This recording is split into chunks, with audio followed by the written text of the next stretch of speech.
थोड़ा सा भी अगर लाइन गोल होता है लोग बेचैन हो जाते हैं।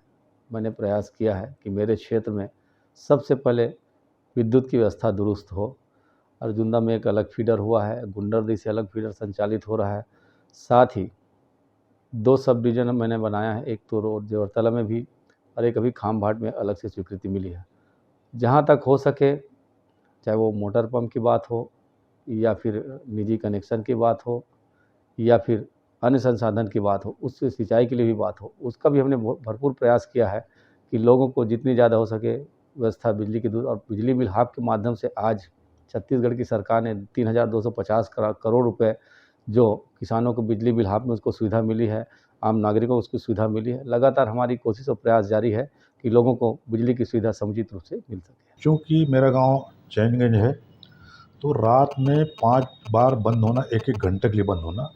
क्योंकि शहरी क्षेत्र में इमीडिएट कर्मचारी पहुंच कर ठीक करते हैं, ग्रामीण स्थिति में करीबन इधर 70 गांव पड़ते हैं और कलमपुर उनका सेंटर है।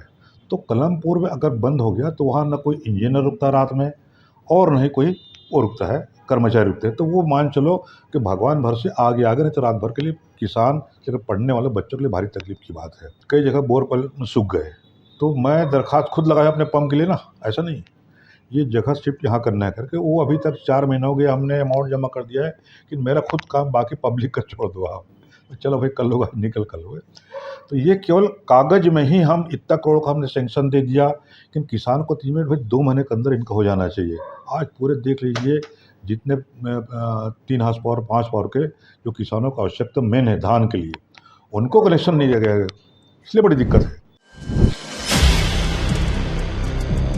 इन 4.5 सालों में मेरे विधानसभा में उम्मीद से कहीं ज़्यादा शिक्षा के क्षेत्र में काम हुआ है। लगभग 7 और नहीं एथेंटिक 7 आत्मानंद के स्कूल खुले हैं, जहां एक आस होती थी कि गरीब के बच्चे भी उस स्तर के उच्च स्तर की विद्या अध्ययन करें। और लगातार माननीय मुख्यमंत्री जी के मांग के अनुरूप उन्होंने स्वीकृति दी है और आज 7 आत्मानंद स्कूल यहाँ पर संचालित हो रहे हैं।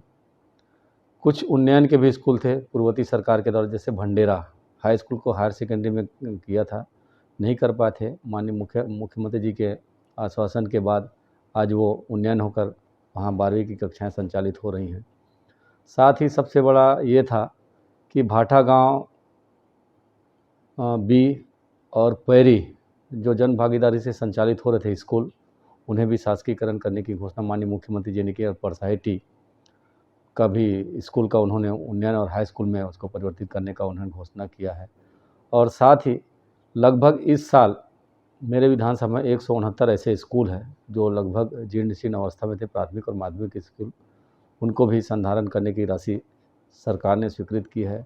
शिक्षा क्षेत्र में अगर अपन विधानसभा स्तर में देखते हैं तो 234 गांव हैं और 234 में मान चलो 180 गांव की स्थिति दयनीय है।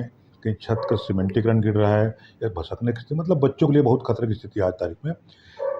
इसी के चलते शिक्षा मंत्री को इस्तीफा देना पड़े आज की तारीख में उनको जो है।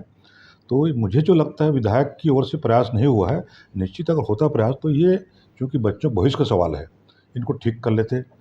और कहीं टीचर नहीं है। अब इंग्लिश मीडियम में जैसे आत्मानंद स्कूल है, उसमें भी लॉटरी सिस्टम भर्ती कर रहे हैं। तो लॉटरी में उनकी सेटिंग है कि ये नंबर में आएगा तो लॉटरी का तो भर्ती कर ले रहे हैं जो है, मतलब सेटिंग तो पैसा लेके जो है। तो ये भ्रष्टाचार की सीमा जो है ना, स्कूल बच्चों में भी उनके फादर्स में पेरेंट्स में पड़ रही दिक्कत है। और दिशा जब तक विधायक का नहीं होगा तो कोई किसी की हिम्मत नहीं डिपार्टमेंट की को काम कर ले। तो बहुत से ऐसे, चाहे वो उप स्वास्थ्य केंद्र हो, प्राथमिक स्वास्थ्य केंद्र हो या सामुदायिक स्वास्थ्य केंद्र हो, मेरे यहाँ स्वयं देवरी के सामुदायिक स्वास्थ्य केंद्र जिस स्थिति में संचालित हो रहे थे, आज वहाँ 20 बेड और 10 बेड का अलग अलग से कोविड सेंटर भी अलग हमने बनाया है। जितना ज़्यादा हो सके हमने उसे उन्नयन करने का प्रयास किया है। और लगभग इस वैश्विक महामारी के समय वहाँ पर 50 बिस्तर का हमने अलग से कोविड सेंटर आइसोलेशन वार्ड भी बनाया था। और लगातार वहाँ पर मरीजों को जो सुविधाएं मिल सके, बीच में बंद पड़ी थी, हमने वहाँ पर ओटी भी चालू करवाया, ऑपरेशन थिएटर भी चालू करवा रहा है, प्रसूति का भी, और कहीं कहीं पर और कुछ सुविधाएं हमने वहाँ पर स्थापित की। अर्जुंदा में भी स्वास्थ्य सुविधा को विस्तार के लिए लगातार प्रयास जारी है और अभी माननीय कलेक्टर महोदय मुख्यमंत्री के माध्यम से 70 लाख रुपए की स्वीकृति हुई और उसमें वहाँ जहाँ जहाँ भवन की स्थिति ठीक नहीं वहाँ पर उसको निर्माण करने का और साथ ही वहाँ पर स्टाफ के लिए भी भवन नहीं थे तो वहाँ पर भी भवन निर्माण का कार्य प्रक्रिया और गुंडरदेही में भी अभी लगभग 68 से 70 लाख रुपए से नवीनीकरण हुआ, संधारण हुआ है। स्वास्थ्य के क्षेत्र में अभी जैसे खुटेरी ग्राम में लोग पानी पिए और अस्पताल में भर्ती होते गए, तो चूंकि अस्पतालों में पूरी तैयारी नहीं है, ना दवाई है, ना कोई केस कुछ भी नहीं है, इसके चलते एक मरीज को 7 दिन समय लगा ठीक होने में। अगर विधानसभा देखें जहाँ जहाँ प्राथमिक स्वास्थ्य केंद्र हैं, सामुदायिक केंद्र हैं, अगर तैयारी लोग रखते प्रॉपर दवाई का, क्योंकि बरसात में डायरिया की सिस्टम आ जाती है, कोई बीमार पड़ जाए तो उनकी कोई इलाज का साधन नहीं है। और सबसे बड़ी दिक्कत ये जितने सामुदायिक केंद्र है गुंडरदी पूरे विधानसभा क्षेत्र में, चाहे देवरी बंगला हो चाहे गुंडरदी हो, तो बड़े इलाज के लिए को दूर रिफ़र करते हैं उसको भगवान माली का मरीज का जो है। तो ये इनकी तैयारी स्वास्थ्य विभाग का मेरे ख्याल से नगण्य है। भले विधायक जी पहुँच जाए और बोल दे हमने कर लिया, केवल कागजी कार्रवाई में दिख रहा है इनका जो है, ये सबसे बड़ी दिक्कत है। कागज़ में नहीं, हमको फिजिकल दिखना चाहिए कि हमारी ये स्वास्थ्य में ये दवाई है, ये जेनरिक दवाई फलाना है। अबे जेनरिक दवाई खोल दिए हैं, वहाँ कोई जाता नहीं जेनरिक दवाई में, केवल आपने प्रचार करने के लिए। बाकी खुद भूपेश बघेल के उनके जो मेडिकल दवाई में जाग लेते हैं, मुख्यमंत्री जो मुखिया जो है, वहाँ जेनरिक दवा क्यों लेते हैं दवाई बोलो। सड़क निश्चित ही लोगों को जोड़ने का एक सशक्त माध्यम होता है और उन सड़कों को चाहे वो संधारण करने का हो या फिर नए बनाने का हो, हमने पूरा प्रयास किया हो। प्रधानमंत्री सड़क योजना, मुख्यमंत्री ग्रामीण सड़क योजना और साथ ही PWD के जितने भी सड़क है उसको हमने सबसे पहले संधारण करने का काम किया। और जो सड़क थे जो बहुप्रतीक्षित मांग थी, लोग सदियों से उस सड़क की मांग कर रहे थे, 20 साल 30 साल 40 साल 45 साल से। मेरे यहाँ घीना से गड़ेंडी एक ऐसा मार्ग है, आज़ादी के बाद केवल वो एक धरसा रोड के हिसाब से बना था, आज वो रोड बनकर कंप्लीट हुआ है। तो लगातार इसमें भी प्रयास हुआ है और लगातार हमने कोशिश की है कि लोगों को जितना ज़्यादा हो सके सुविधा दिलाने का प्रयास करें। एक आध भी राजपत्र में बता दें विधायक जी ऐसा कुछ है तो, अगर नया बजट मिला बजट में बता दें, बजट में ही नहीं है।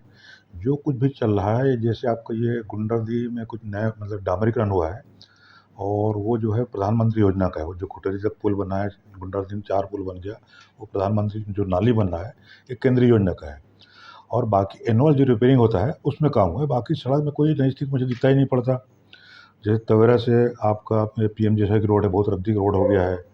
चैनगंज से रंजरी तक के 7 गाँव कवर होता है, ये रोड रद्दी है। मतलब 5 साल में कुछ किया भी नहीं किया उसमें जो है। बजट हमने करवाया था, बजट ले लो कैंसिल कर दिए, बजट में आ चुका था ये रोड जो है।